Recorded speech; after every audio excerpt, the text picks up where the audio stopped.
guys, and welcome back to my YouTube video. In today's episode, we're going to be talking about being broke and just how like this new generation has really sucked the fun out of everything, okay? Because here's the thing, right? Back in in my early 20s, like me and my friends, this was like back obviously when McDonald's is still cheap, like come on. But like nobody really shamed anyone for like not having a lot of money. You know, like we just used to be outside with the vibes. I mean, we would literally get so creative and find stuff to do. Like Walmart used to be open like super late. So you would literally just go to Walmart, get a bag of Sour Patch Kids and like some Doritos or some hot Cheetos, and you guys would just have fun. Now, granted, you know, recreational drugs were in play. But nonetheless, it just wasn't really a thing. You know what I mean? Like no one had any expectations. I mean, me and my friends, even like high school, graduating high, we would just like walk around the community and just like literally just walk around the city. Like, you know what I mean? Like it wasn't really a thing. And I more so just say that to say it's like, gosh, you guys are a really tough crowd, you know? Like I thought that like, you know, and this is not for anyone who is struggling with like employment, but like I genuinely thought like being broke was like if you didn't have a job. You know what I mean? Like you don't have no job, like now you're like down bad. But like to you guys, being broke is like if you don't make 6 figures, if you don't make 8 figures, if you like, you know what I mean? And then it just gets higher and higher. You know what I mean? Like I thought that like being broke was like, no, literally, I thought it was like you don't have a job because it's like, you know what I mean? If you have a job, like you're able to pay your bills, you're able to get certain things. You can't afford little luxuries and certain luxuries, but like it was never giving broke. And then I think another thing too that's really concerning with this generation, it's like, you guys don't want to be broke, but you're kind of dumb, you know? And like, I don't want to say dumb in a sense of like dumb, like y'all are just so stupid. No, that's not what I'm saying. And maybe dumb is like, honestly, it's probably the best way to describe it, but it may be a little crass, you know? But I more so say dumb in the sense of like, you guys don't really have like proper etiquette or even professional skills to really be able to make a certain amount of money and even be in certain environments. Like literally every service worker, every job I went to, I mean, even like Sephora, like, y'all just don't even know how to talk to people, but yet you have a standard of like living like 6-figure earner. Like it's kind of crazy. You know what I mean? So I don't know. I genuinely feel so sorry for this generation. Now, I will say I do have a cousin who's like going into tech and he's like really good at it. He's like a gamer. He's going to do well for himself. But I just think for the majority of you guys, like it's just really concerning. And though this video may be a bit insensitive and the way I described it is probably a bit insensitive, but I just more so just say that to say it's like, y'all are really sucking the fun out of y'all's lives and the lives of everybody because right now, I feel like social media is the driving force. It's the thing that dictates everything across the board. You know what I mean? Like there was a point in time where it was like, okay, yeah, you're in your 20s, you may not have all the money, but it's like you have time, you have vitality, you know what I mean? Like, and that afforded you some privilege. I mean, I would say that you're actually pretty rich if you have your health, you have your vitality. On top of that, you're youthful. You have nothing but possibility and potential. But today, we're living in a time where it's like, dang, y'all, you know, you can't even have love, can't even have good friendships. You know what I mean? If it's not for a certain type of thing and a certain type of aesthetic. And so it's really unfortunate, you know, because it's not real, it's not reality, but we're never going back from here. You know what I mean? Like we're never going back to a time where, you know, just being smart and having like certain type of etiquette, professionalism, and like building certain skills, and maybe not even professionalism, but being someone who's relational, having good friendships, like that's no longer a thing, you know? And as much as we can talk about it, we're just never going back to that. And so it's just so interesting. I think that one thing I can say too that actually comes to mind, and the reason why I was talking about this generation in such a very harsh way, because I mean, technically I'm a part of this generation as well. But is, you know, one thing I've learned and what I'm witnessing like with American society is like the youth have a lot of influence and power in terms of like how things go. So like when younger generations don't vote, or when younger generations are focused towards a certain thing, or when there's momentum towards a certain thing, that's the thing that is heard the most. You know what I mean? Like their voices are very powerful. Their voices are very impactful. I mean, I'm kind of in here too, but I'm almost up like, you know, out of this generation per se. But our voices are very powerful, you know? So it's like when you have this generation, it's like you guys are like revving up this thing, you know what I mean, about like a certain type of aesthetic is so different. And then the thing that really plagues me with this generation is that everyone wants to talk about wealth, and there's this obsession with like wealth porn, which let's chill. We're not going to go too crazy on Gen Z because we know that like every generation has had its obsession with web porn. We know that like, I mean, can I say that word on here? But every generation has had its obsession with like wealth. I'll say that because it's like, you know, you have, maybe that word was very insensitive, but you get what I'm saying. But you know, every generation has had it. We've had MTV Cribs, like we've had Sweet 16, which Intellectual Media did post a YouTube video breakdown of that. So like every generation has had it. So it's not really like, you know, anything that's just, you know what I mean? Like completely out there. Like we've all been there. But I just think that regardless of what people say, I mean, were we delusional? Kind of, but like not to the extent of where you guys are today. You know what I mean? Like we still were really tapped in with our friends and our realities, and just kind of was like, this was it. I try to think back on myself, and I don't know. I think for me, growing up, having a little bit of privilege, I did shop a lot, even if it was thrifting. Like I started working at 16, but prior to that, my grandma shopped a lot. So like I kind of was like out shopping a lot, you know, so I did have a little bit of privilege there. But yeah, no, I definitely think it's so different today. And you know, when you start talking about wealth, and it's so funny because like I say this all the time, you know, you live in this generation where it's like everyone wants to talk about wealth and a certain standard of living and being, but nobody wants to talk about slavery. Nobody wants to talk about, you know what I mean? No one wants to talk about racism and the implications, you know, and the things that have happened in this country that has led to a certain group of people having way more wealth than other people, which are probably some of the leading influencers. I mean, when you think about it, to my understanding, when you talk about like the opportunities, I've heard a lot of influencers say that white influencers make a lot more money.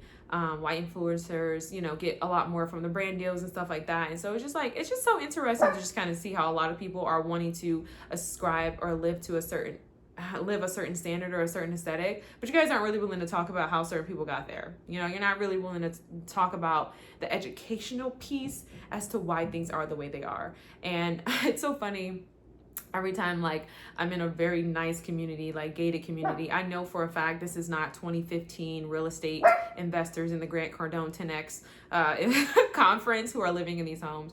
These are people who, probably benefited from slavery. You know what I mean? So it's just like, I don't get like why we're ascribing to a certain thing.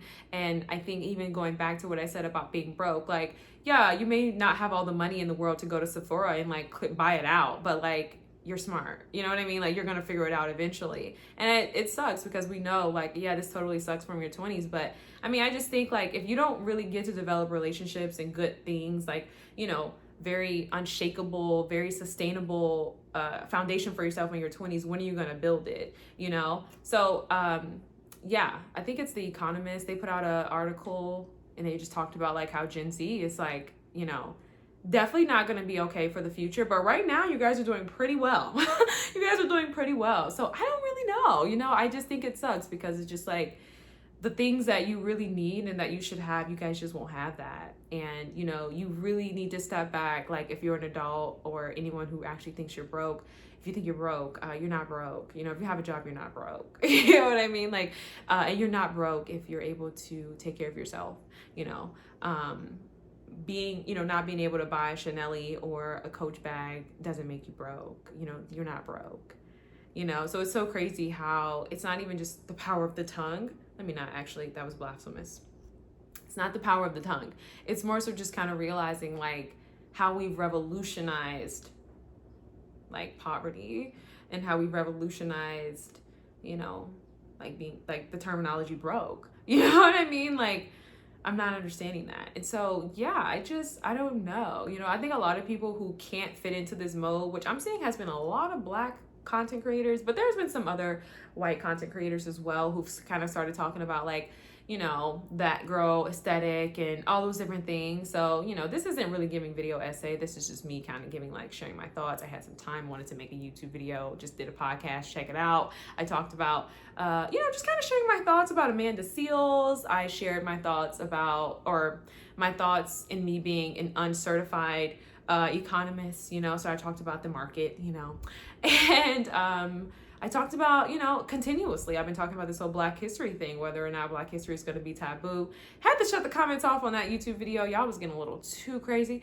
but I hear you guys. I really do. But I just think, like, generally being in the world, like, I'm here right now, and it is. It totally is. It totally is. So back to what I was saying about future generations and them having like momentum and them really being the voice that kind of carries America and kind of like sets a tone, not entirely, but like kind of, you know, they're very influential. Like when you're young, you're very influential. That's exactly why we have a generation today where it's revolutionizing society, right? It's redefining broke. It's, you know, making people really like obsessed with youthfulness.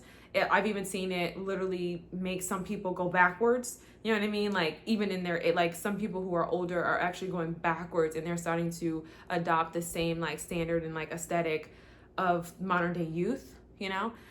So it's very powerful. It's very influential. That's why it's called influencer culture. The documentaries I can honestly say I've seen pertaining this era have been really trash. Me personally, I just think that you have to live the era, document the era, and wait to like capture the era before you can actually go and actually do a documentary. Like we're still living in the era. Like, you know what I mean? Like you don't have enough information to really like grasp the impact of influencer culture. Like, sure, there's things with like Facebook and like cosmetics and lip, you know what I mean? But I think even still in that, you have to understand that like white culture, they've always kind of done that. And I'm not saying I think that came off very insensitive, you know, but I'm saying that like different cultures have different customs. And so like within that type of culture, within white culture, that's always been a thing, right? Plastic surgery, things like that. Like that's always been a thing because, well, one, it's kind of like you have the money to afford to do that. I think that's why, again, we start talking about, you know, social media and like integration in the sense of like how everybody's kind of taking on different customs and they don't really know where these customs are coming from, right? Like Black women going to do like the whole cosmetic surgery and the BBL and things like that. It's like, yeah, because to have plastic surgery, especially in terms of like it being a white custom, is a status of wealth. It's a status of, oh, you have money. You know what I mean? Like, so yeah, that's what people are doing that. So that's always been a thing. And so when I seen the documentary about like influencer culture and that being a thing, it's like there really wasn't enough context, I don't think, to really create a documentary concerning it. One, because I think you need the educational piece. It's always been a thing. I was reading this book, it just kind of talked to, and honestly, I only read the first chapter, but I think it's called, I was trying to see if it's down there on the bookshelf. It's somewhere in one of my boxes. I just moved, but it's a book and it's about like cosmetics and like cosmetic surgery and how like early on there was this girl, she was 18, her mom was literally like encouraging her to get like cosmetic surgery. So it's one of those things to where it's a cultural thing and it's something that has been continuous. And now we have influencer culture and we have certain things that, you know, indicate wealth because it's like a luxurious service. I mean, if you're able to tailor your face or make any alterations to your appearance, then yeah. I mean, at that point, you're kind of like in a different class because it's like, well, you can afford to change the things you don't like about yourself, which is, you know, obviously a privilege. So yeah, I hope this video wasn't too crazy. You know, I'm still working on how I say things. I feel like when I come online, it's giving like censorship. It's giving not lack of authenticity, but it's definitely giving clean it up, tailor it. I'm not used to that. So it's a process. I'm definitely not going to be somebody who's just like willy-nilly and like super careless. Like, no, of course, you know, I don't mean to be divisive. But you know, hey, for lack of better words, yes, there are cultural customs and there are different things that cultures do. And when you come online and you start adapting certain culture customs and you don't really know where this culture comes from, you can consider that appropriation. I'm definitely not going to say that, you know, cosmetic surgery is appropriation because it's just not really giving like anything that, you know, white culture invented per se. Like it's not really giving like, it's not what it's giving, but it just more so talks about like how people who have certain resources and economic backing live their lives. So yeah. Anyway, I think that's all I got for today. I hope this video was interesting. I hope you got something from it. It really wasn't giving video essay. It really wasn't giving much. It really was giving like listen to my podcast, because I think you're going to get something from it today. My podcast, BTW, it's Renaissance Room. Me personally, I kind of like not coming online to do the podcast just because honestly, I just feel like when you put a camera in my face, it just kind of gives like lights, camera, action, which to me gives performance. Like, I don't really feel like it's very authentic. I feel like my podcast, Renaissance Room, is about documenting culture and educating communities continuously, right? That's what I've been doing. But it's definitely for people who just kind of like philosophy, you like literature, you like learning, you just like listening, you know what I mean, to things while you maybe do things, or what, you know, while you run, or you just like, in general, like, it's for people who like engaging with ideas, you know, it's for people who like engaging with thoughts. And that's really like the biggest thing. People who like education, people who like, you know, debates, and like, not really debate more so, but just people who like knowledge, you know. That's kind of what my entire YouTube and everything that I do really much is. Like, it's not really I don't really think that there's a niche, and I'm not doing anything specific. I'm not really like, you know what I mean? I'm just here, like I've been doing, continuously sharing the things that I've learned and coming on and just kind of sharing them with other people. So again, it's definitely not for everybody. I'm definitely not a video essay.